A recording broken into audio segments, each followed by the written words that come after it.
I thought it went well today because of the battle that we're kind of dealing with.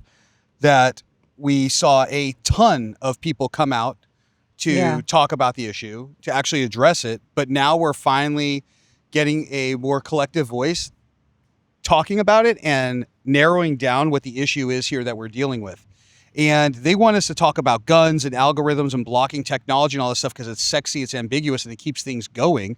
But the reality of the situation is none of that matters if you can't tell me the intent of a shape. Because that's what a 3D printer makes. It makes an object. And there is no one object that has legal and illegal purposes. Or they all do, I should say. Let me rephrase that against being streamed. Objects have legal and illegal purposes. There's an object that just has an illegal purpose. It depends what you do with that. That's the intent of the object. Like the example I like to give is saying, if Bob puts a piece of fish in the microwave, sorry to all the Bobs out there, but if you put a piece of the fish, you put a piece of fish in the microwave and you microwave it, I don't get mad at the fish or the microwave, I get mad at Bob because he did the crime. You shouldn't be doing that. Just like if I make something I shouldn't and do something bad. But the core of this too is that all the crimes in this bill are already illegal. It's already illegal in California to manufacture a 3D printed gun. It's already illegal to make an unserialized weapon in California. Well, to steal man their side, it's illegal to drive drunk, but people still do it. So why don't you just put a blocker in everybody's car that keeps them from driving drunk and senses it? She's talking about it's already illegal to do it, but it's illegal in the sense that we have to catch you afterwards versus we stop you from doing it to begin with. The main problem is that the way that they want to do it to begin with is fundamentally impossible without destroying the concept of printing a cylinder. Did you hear something the assembly member mentioned today about the accuracy? She said, and we know that it's not going to be accurate or perfect in any way. That needs to be clipped over and over again and repeated a million times. Isn't the point of doing something to be accurate? It's like, I'm going to make a law and I want you to abide by it, but, maybe it'll work sometimes, maybe it won't. I think that's the reason that the Moms Demand Action phrase or slogan is one that I despise. They seem like nice people, but anytime somebody says, well, somebody do something. Every time somebody says somebody should do something, whatever somebody does right after is usually reactionary, horrible, misses the mark. But it's better than doing nothing, right? Well, no, because doing nothing actually keeps you at zero. But doing something bad brings you negative. You could always go backwards. Well, what was interesting, because I spoke to some of them, and what you have is a bill that, and I try to understand, where are you coming from? Because, we're against gun violence. And absolutely, I'm with you there. I fully agree. And I said, but here is a law that is solving a problem that doesn't exist. So with this law, you're not actually going to reduce gun violence, but you're going to have states or digital surveillance by a third party infringing on all kinds of constitutional rights.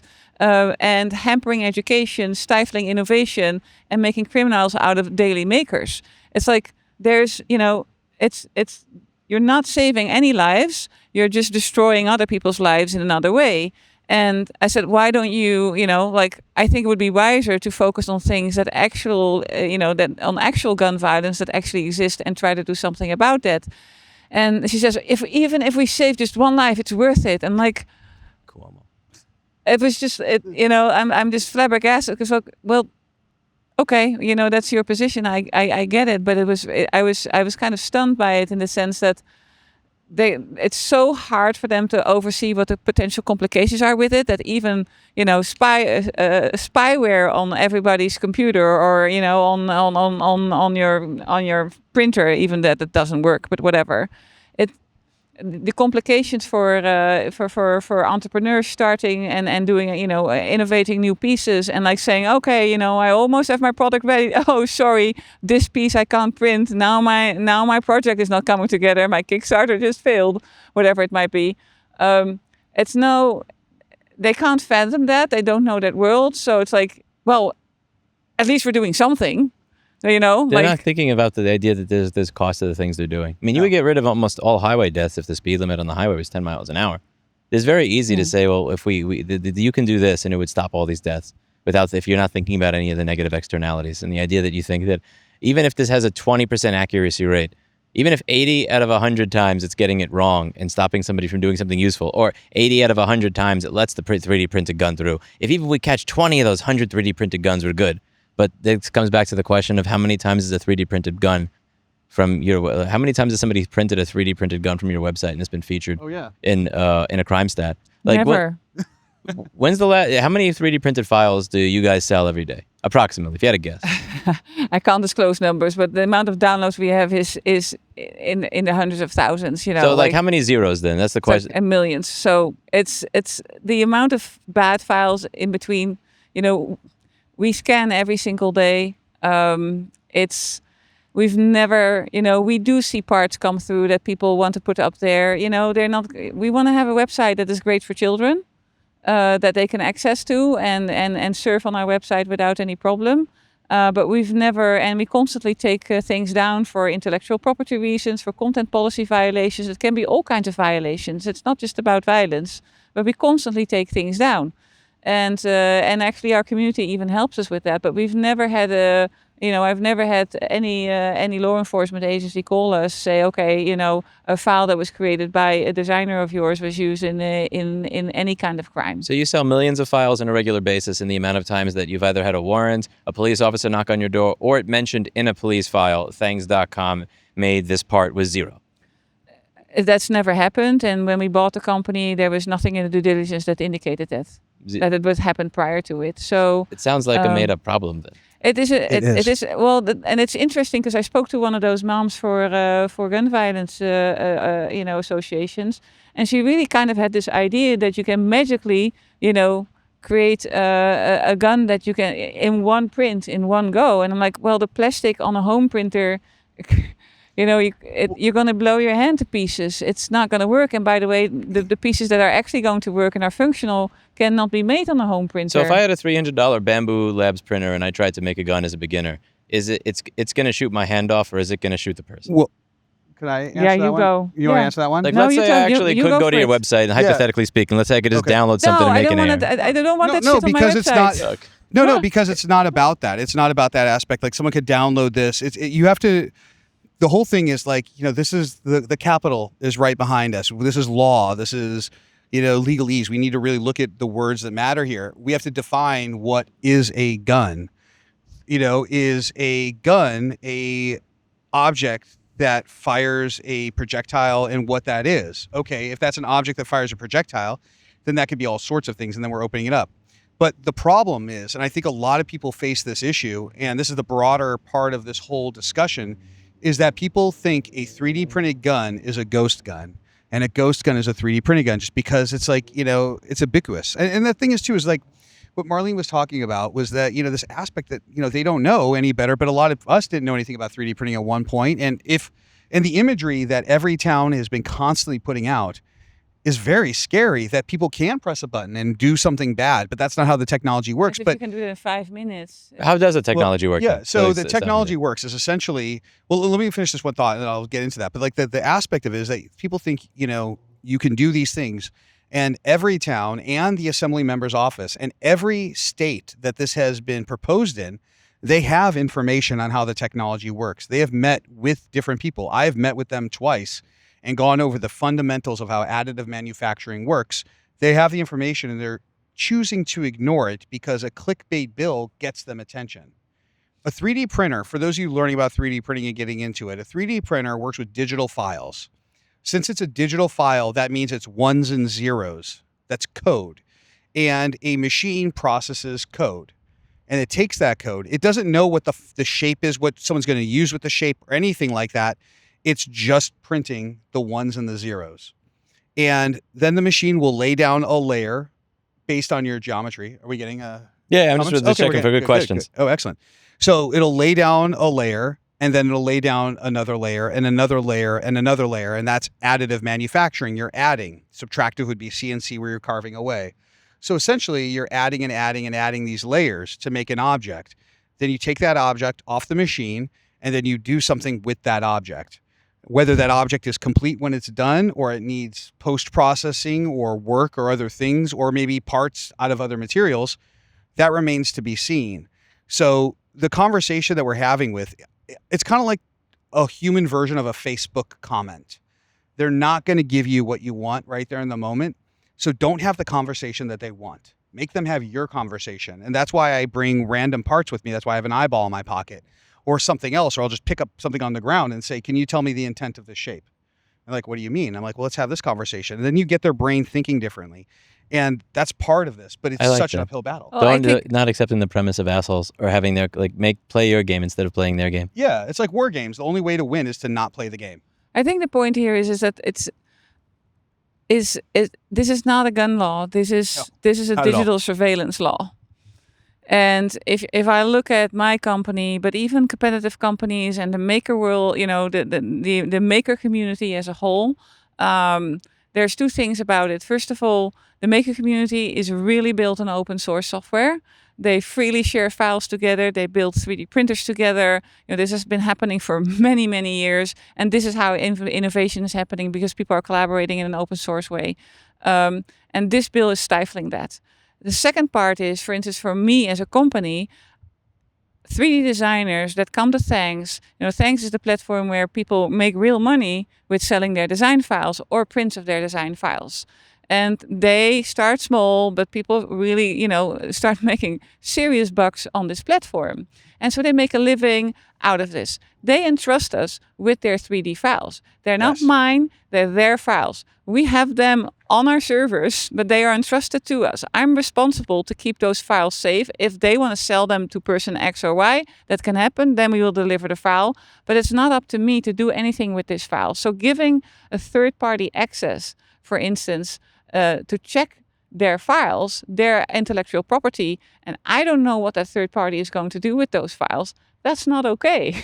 And that's why I came today. When you made that comment, he reacted. I saw them. They looked at like, oh, like something clicked when you said that. It's just not okay. Like I can't do that. That I need to have permission from my designers to do that. I can't just, start saying, okay, well, whatever, here you go. It's people spend so much time on these designs. They're high quality designs. They make money with them, either by the subscriptions or by the prints. It doesn't matter, but it's people's livelihood. And now all of a sudden it's going to end up on some server of some third party company that they don't know, just because they're of a clickbait thing about let's keep people safe. It's not keeping people safe, and there is no 3D printing gun violence epidemic. It doesn't exist. But the author of the bill didn't even acknowledge it. She didn't even know the question. I think we got caught up in the stream earlier, but you were talking about that like she was asked a question and she's like, I don't even understand the question. So we're dealing with an author of a bill that doesn't fundamentally understand this. And then she was shocked to hear. Did you see her response when I said the 3D printer is kind of dumb? I mean, I didn't use the word dumb, but it doesn't understand what it's printing because it's been told to go left, go right, deposit here, deposit there. Yeah. Well, also it's this aspect that I met with all these staffers last week. I came up to Sacramento. I met with all these staffers and brought a whole bunch of 3D printed items. The ones I showed you, I've got the eyeball, I've got a finger of the real eye, all these other things, industrial parts, accessibility parts, all of this stuff. And they were like, some people had never seen anything 3D printed before, absolutely blown away. Like, wow, you can do this with it, and actually get into it. And it was wonderful and it was great. But then there were other people, these other staffers, and in Scott Wiener's office, his staffers are First Robotics alumni. One of them was the captain of their First Robotics team, and he voted yes on this. So either his staffer didn't say anything to him, or he completely ignored the fact that he has an expert in his office on this technology.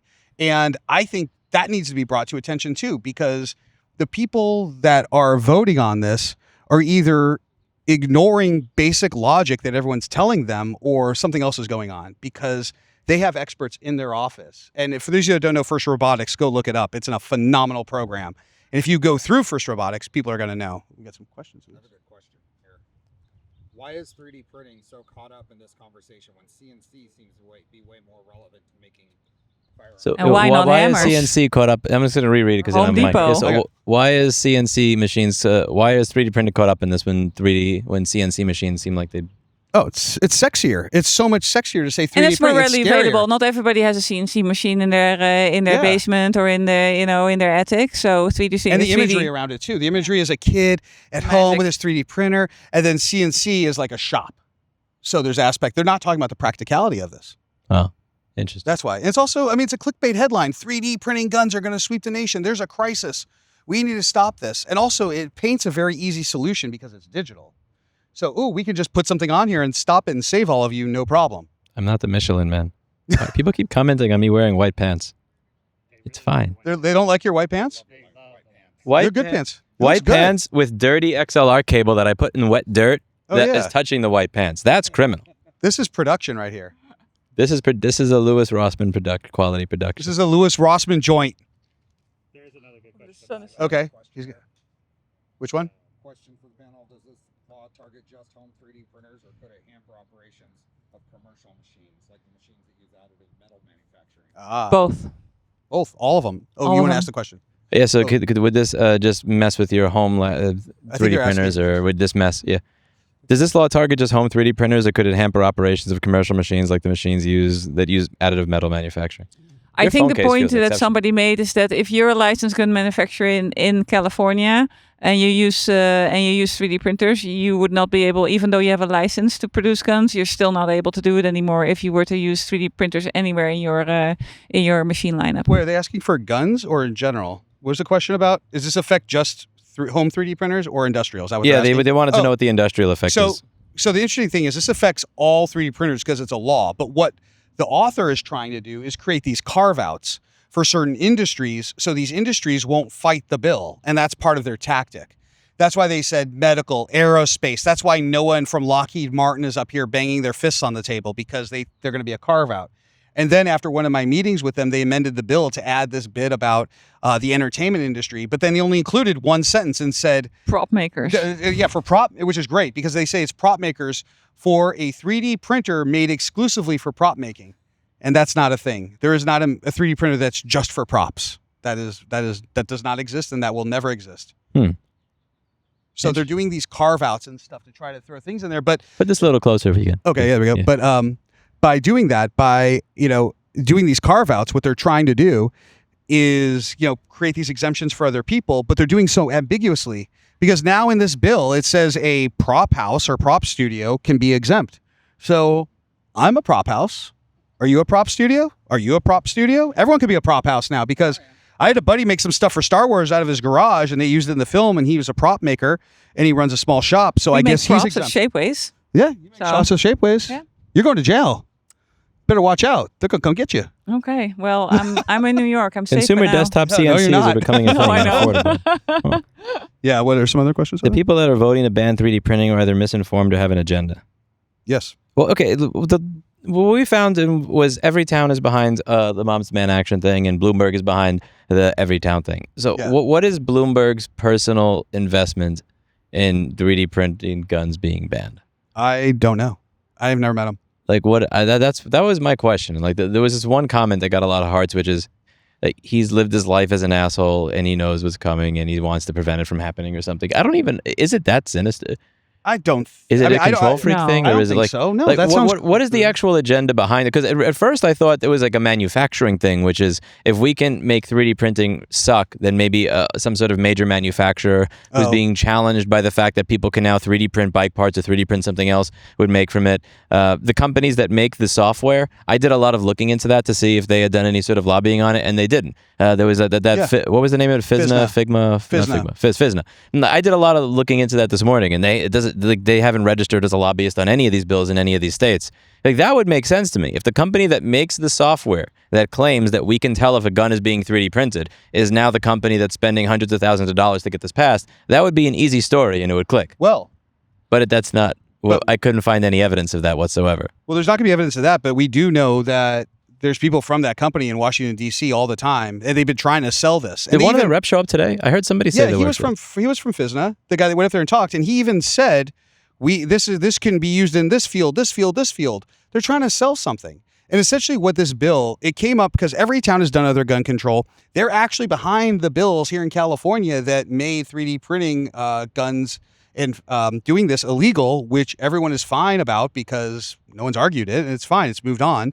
But they're also behind this now. So essentially what I think they've done is they've kind of had, the tail wag the dog a bit, where they created this crazy cockamamie bill, and other people are like, oh, look at this crazy bill. I could fit my narrative into this too.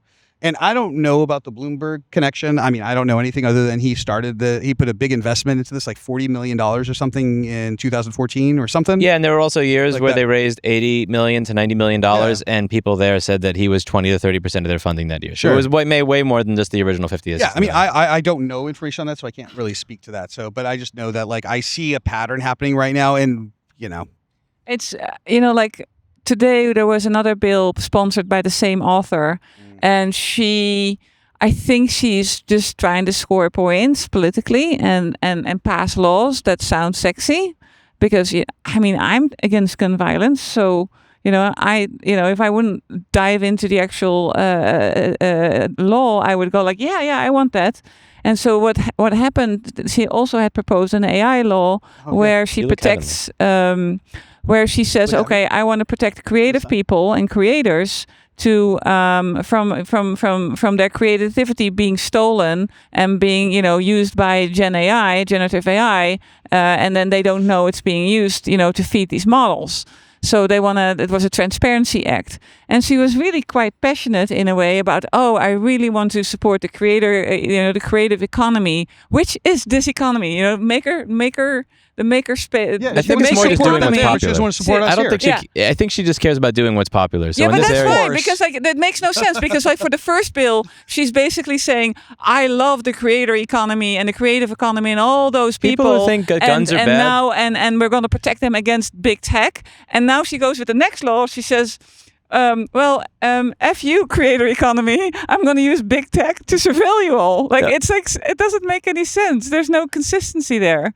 I think the consistency. I think to her is that in one of the state that has more creative jobs by percentage likely than any other state in the U.S., it makes sense to push a bill that seems like it supports creators, and then also the number of people who are here. This bill is against guns and gun violence in California is far greater than the population of 3D printing nerds in the state of California. So like she is doing what is popular.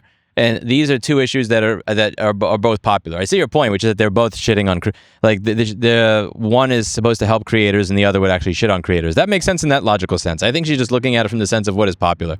And like her job is to get elected. Yes. Yeah, and one is Our job is using to do the opposite. big tech to pound down on people, and the other one is saying, big tech is dangerous. Pick a lane. Yeah, I think. Well, she doesn't think FISNA is dangerous. Send all of your prints to FISNA and all of them to Bamboo. Yeah, my God. I think that's really interesting too, that, we're having this discussion about, how the funding is taking place on this and where things are going. But essentially this idea that 3D printers can do this thing. And we talked about industrial earlier too. It will affect industrial companies with these carve-outs. But like there's the thing is like, you held that top that I gave you or that I showed you earlier. It's made out of pure titanium. You can 3D print titanium. And I can give you something about the size of that top in your hand, and it's going to cost $60, $80 or something like that for that one print. And it's going to be done on a machine that costs $500,000 or something like that. And then I can make this thing. Now, that can be 3D printed gun barrel very easily. It's titanium. It could withstand all that stuff over and over again. But no one targeted this bill has a machine like that. If you listen to the language, they say 14-year-old boys. They pointed at teenage boys because they think that's an easy image. They're focusing on images to give you. They said, teenage the printer at home. Bitcoin millionaires. Teenage Bitcoin millionaires from Wall Street Bets are going to buy that machine. Sure. Yeah, right. Start manufacturing that. Yeah, and then they have to get the materials, which costs an insane amount of money too. It's not just printing the machine. You need to have a whole freaking If you have setup. access You need a clean room too. Oh, you need a clean room. If you had access to That's around the machine needed in order to get that thing going. If you have access to a $500,000 machine, you probably just have access to somebody who can just drive to Virginia and get you a gun. Yeah, and that's the thing too, is like, there's all these aspects of these other conversations. What's going on? It's fine. Oh. Yeah, there's all these aspects of like what we can do and what we should do. But I think the really neat thing was that today in the hearing, we had a bill go forward, and then they had their Me Too's come up and speak. And it was people from every town, the people that wrote the cockamamie bill. It was from Moms Demand Action, this fringe group of people that refuse to read. And then you have the Brady organization on top of that. 2 people came up for that. And that was it. And 3 organizations and the company FISNA are the only ones willing to come up here and support this bill. But in opposition, we had a huge group of people from all different backgrounds. It wasn't everyone from the same company coming up there and talking. We had people from, from aerospace, from defense there. We had entertainment. We had Voron. We had the OC Maker Fair. Obviously, Marlene is here from Shapeways and Things 3D. And we had all these other creators out there, these other people that I'd never met before. And they were coming out, oh, I support this. And we had people from, your fan base out here, showing up because they we had read somebody from the Department of War. Yeah. Oh, that's right. The Department of Defense. I will not call it that. Oh, yeah. Well, that's what he said. Yeah. And all of that. But they were there to support this because they realized the bill is garbage. And that was the really interesting thing I saw was that people came up. And I met one guy, he said, I saw this on the bill, I read in the news, I knew this was garbage, I had to come up and do something. And it was really inspiring to me. And, having you fly out is amazing. I mean, you fly from New York has been amazing, inspiring, but then seeing these other people too, like they care, and that's what this is about. And I think the people in office like to make it seem complicated or things don't get done and, nothing happens. But like we made progress. We've been knocking teeth out of the bill. We're obviously got RBK, we're living rent free in her head now because she saw you and her face dropped. She was like, what? I was like, what? Well, and I full have on legs. told him. I do leave my house. I'm does. not a YouTuber that just yells and doesn't leave his house. No, he's out in California. Isn't it beautiful here in Sacramento right now? I miss traveling to legislative hearings. This is fun. I'll be back next week if I can. You can? All right. Yeah, I'm apparently getting sued by another company, so I have to look into that. But if I make time around that, I am going to. I want to make time to come back here. We'll get you a bigger room. No, but I think I think the movement against this is gaining steam. Oh, thanks to you, thanks to both of you. And I personally came out here to help pitch my effort in to help the maker community as a whole and protect them against this. And I hope this energizes other companies out there to do their thing as well. Because I think we need more companies out there who are willing to take a stand. I completely agree. I mean, for those of you who don't know, Marlene is the CEO of Things 3D. Go to thangs.com right now on your computer while you're watching and check it out so you can see what they do. And also Shapeways. Go check out Shapeways as well. And she's the CEO of those companies. She lives in New York. We're in California. She flew out to come out here and speak on behalf of this. And that is, I mean, it's just amazing. Absolutely amazing to do that. And the conversations we've had leading up to here about, contributing to the logic behind this and making sure we have a solid fight and all of that. Yeah. I think that's so important.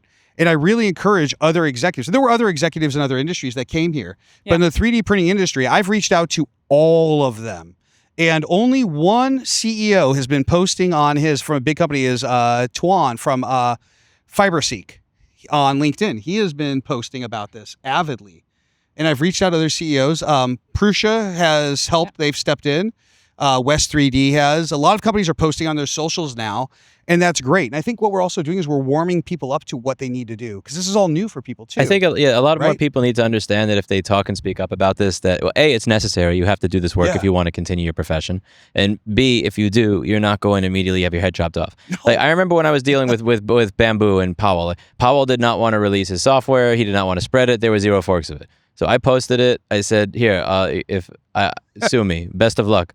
And then they had 6,000 forks within 2 days. So sometimes you need one person to stand up and then not get shot down for everybody else to decide to stand up.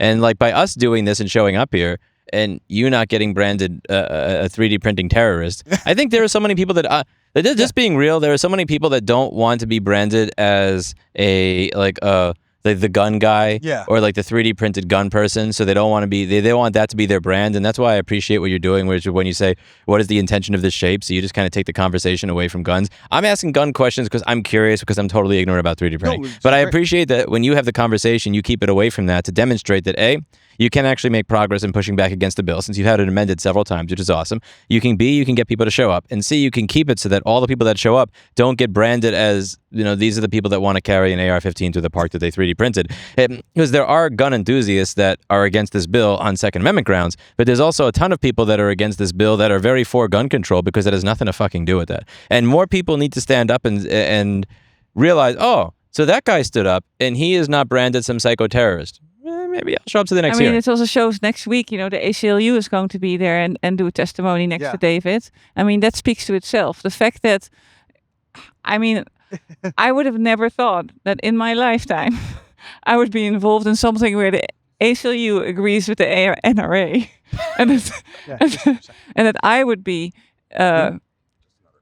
be okay with being aligned with the NRA. It's like that is Remember, just I could have never thought that. Don't worry about the live. So there's this is a question that I wish I had an answer to, but I don't because I'm not a big gun person. Like I don't know a lot about it. For any international viewers, could you ask about the dynamic around the prevalence of ease of access to legal guns versus manufactured guns in America? Oh, can I take this one? I don't have knowledge on that, so I can't give a good answer. But awesome. I'm tired, Steve. Okay. I need a nap. Me too. I didn't have my nap.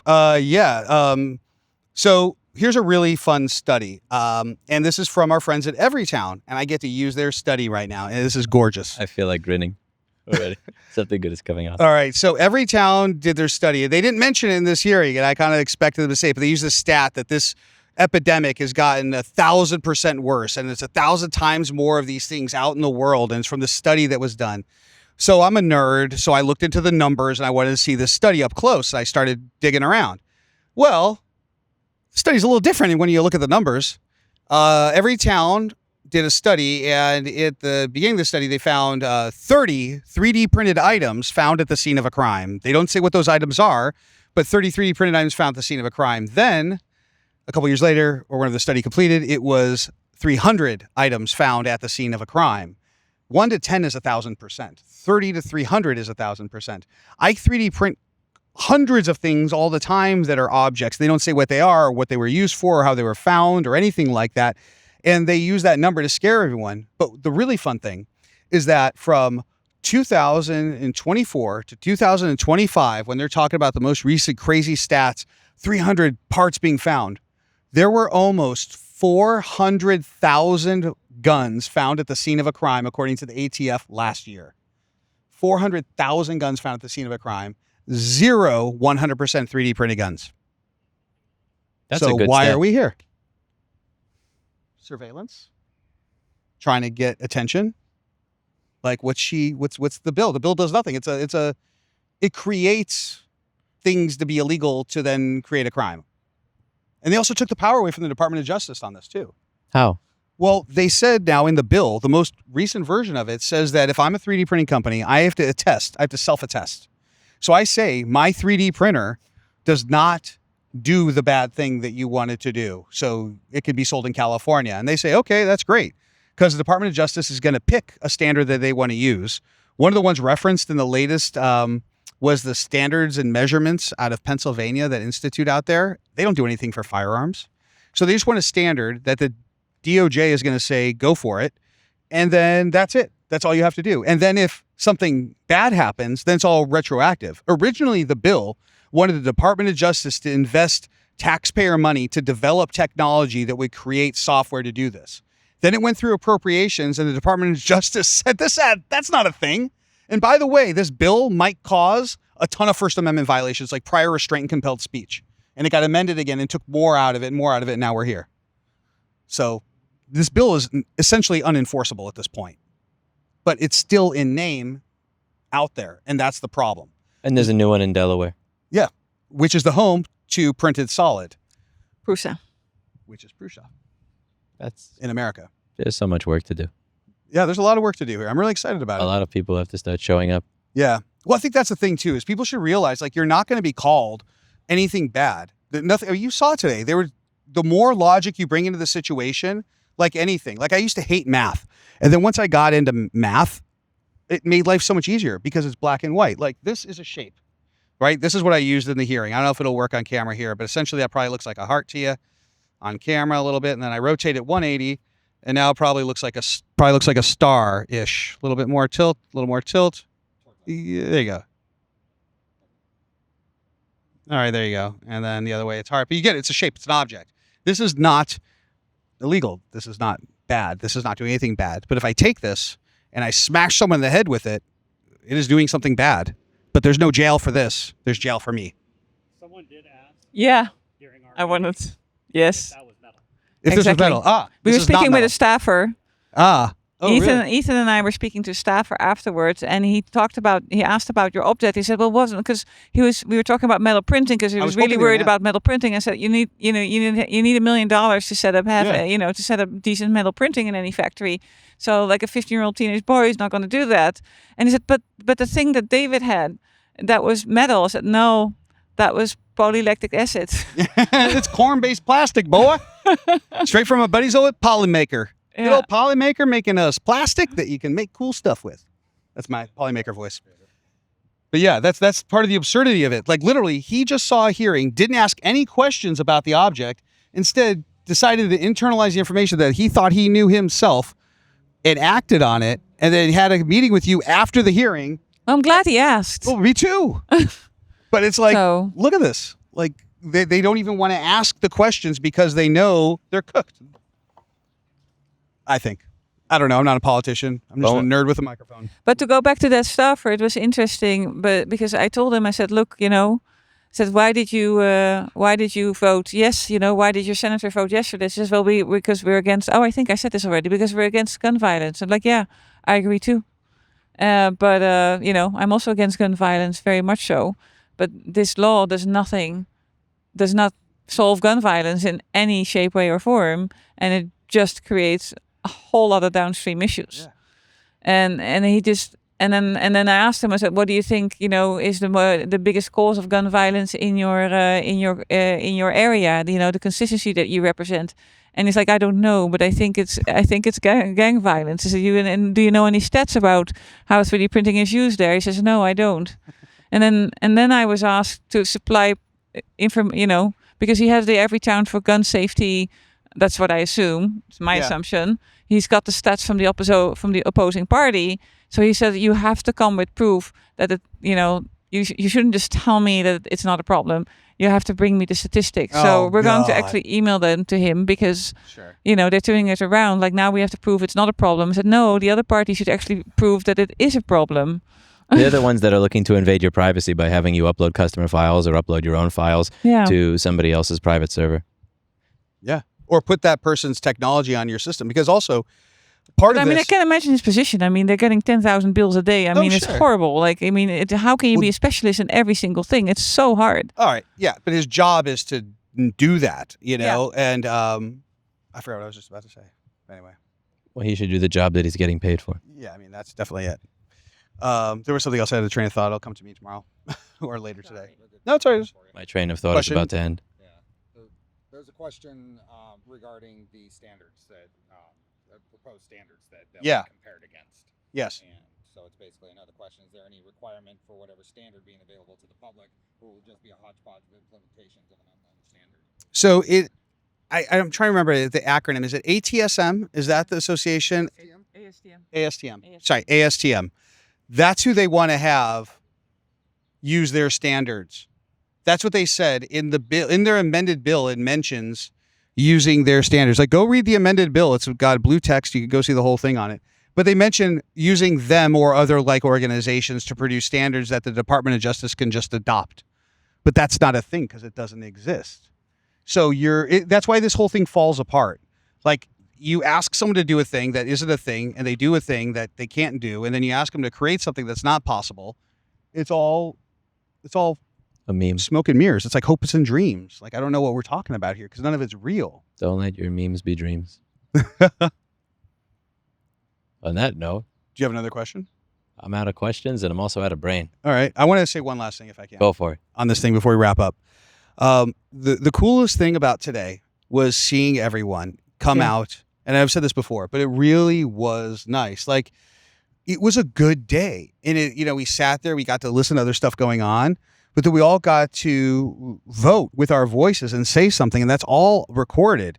And the look on the author and their other faces when they kept seeing people come through that door from different backgrounds. And again, another person. No. It was quite relentless. Like, it was relentless. I told them I was not messing around with this. I said, look, we're going to come with it if you don't understand this. And as you can see, even with all the people that did show up, it wasn't enough, which means next week there has to be more. So I fully expect everybody subscribe to this channel, all 2.5 million of you. you're going to come to California. You're going to go to this We made a Capitol deal building. with everybody that came. I said, everybody who was here today, make sure next week you have 3 people instead of we yourself. created a Zulip server for people who I wanted to create a Zulip server for the people who show up. So I have a separate server for the people that are what I would call like pre-selected, as in you actually made the effort to show up already, and we have it segmented out by city, state, areas, so that when these types of laws pop up, we can activate people and immediately have them show up when there's an anti-ownership law to push back against or a pro-ownership law to push in favor of, if you agree with the law, that is. And I hope to see, at the very least, more people next week here than there were this week, because that's the only way you're going to get rid of this. Like the New York one passed, there's one that popped up in Delaware. They're not going to stop. They're not going to stop until everything connects to the internet and ask for permission. Please, may I print my flashlight? What are you going to do with that flashlight, sonny boy? I just want to shine a light on the politician's briefcase to show where their money's coming from. That's worse than printing a gun. You're going down, son. But also it could print a gun. Like, seriously, that's the world that we're moving to. It's just like one little piece at a time. And at what point do people need to realize that if they don't speak up about this, even if you don't have a 3D printer, there's something that you do have, they're going to make connect to the internet, and the manufacturer is not going to be doing that for your benefit. It's just going to keep getting worse and worse and worse until people start showing up to try and make it better and better and better. And I believe that people have the ability to make it better and better and better. That's why I show up here. I figure they have better cameras there than I do. I show up at my little fucked up ass camera rig and you ever watch Sanford and Son? Of course. You know the truck from Sanford and Son? Much too young to have seen that. But like the truck on Sanford and Son was such an absolute piece of shit. Like this is an early 70s show. Like I bring this Sanford and Son setup here every time because I want to try and get more people to actually show up with me. And that's the whole point of it. Huh? Can we name your camera Wheezy? You can name my camera Wheezy. All right, I will name your camera Wheezy. I like that in The Honeymooners. I like really old TV. But the whole point of this is to get as many people to show up as possible and to feel like it's not actually hopeless or worthless, because that's the only way you do anything. If everybody thinks that it's hopeless or worthless or I'm going to harm my reputation by being there, then nobody shows up. When nobody shows up, things get worse. When things get worse, people think, oh, God, it's so bad, there's no point in trying. But then you just kind of create this self-fulfilling prophecy. And I want to try and turn it around. He does too. So does she. So do I. Yeah. Yeah. So do they. It was a good day, guys. Yeah. Very good day. I'm ready for more. I'm ready for more too. Heck yeah. I want to get more dirty looks from more California senators and assembly people. Oh, dude, we're going to get some. Next week's going to be wild because that's public safety. And I've already met with some of the public safety advisors and teams and stuff. It's going to be a very different weekend I got some dirty looks today. I can't wait to get some more next week. Oh, man, I'm going to make all sorts of friends. I thought it was glorious. It was so good. It's so nice. I mean, that's the fun, right? Like, that's part of the fun is like fighting for something when you know you're right. It's not this ambiguous thing. It's literally right here in my hand. Like, it's right here, this microphone you're holding. Like, it's here. You can win. Like, come out for us. We can all win together. Yes. I look forward to it. You can kill someone with pizza. Yes, you can kill someone with pizza. Depends what you put in it. If you put gas station heroin in the pizza. Gas station heroin. I learned something. That was an earlier bill that we learned all about today. I'm so confused about that. Oh, by the way, also, if you do come, there's other bills being heard. And you get to learn about all sorts of other interesting things going on in the state of California. I will note that, next week's going to be a long one. It's the last hearing before their break. But public safety will be a very interesting session, I think. This is fun. Thank you for having me here. It's a pleasure. Thank you for teaching me things. Thank you. See you in the next one. I'm going to hit the off button.